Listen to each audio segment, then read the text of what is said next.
పురుషులందు పుణ్యపురుషులు వేరే అని వేమన గారు అన్నారు, కానీ రాజకీయాలందు నెల్లూరు రాజకీయాలు వేరే అని ఈ కాలంలో వేమన గారు ఉంటే అనేవారేమో.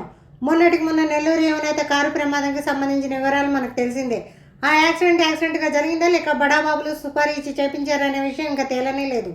ఈ క్రమంలో ఏపీ మాజీ సీఎం వైఎస్ జగన్మోహన్ రెడ్డి ఈ నెల్లూరు యువనేతని ఇటీవల తాడేపల్లిలోనే తన ఇంటికి పిలిపించుకొని అతనికి జరిగిన ప్రమాదం గురించిన వివరాలు తెలుసుకుని పరామర్శించారని తెలియవచ్చింది.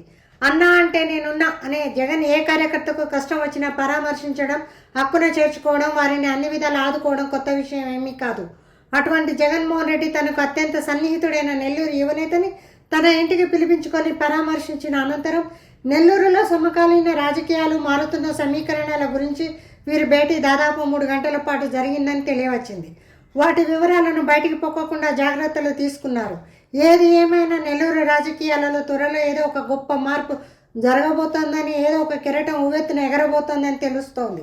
అధికారంలో ఉన్నా లేకపోయినా వైఎస్ జగన్మోహన్ రెడ్డి మాట తీరు మనకి ఎప్పటికీ మారదు అనేందుకు ఈ యొక్క సంఘటన నిదర్శనం. నెల్లూరు రాజకీయాలు ఎప్పుడు ఎలా మారుతాయో, ఎప్పుడు ఏం జరుగుతుందో వేచి చూద్దాం.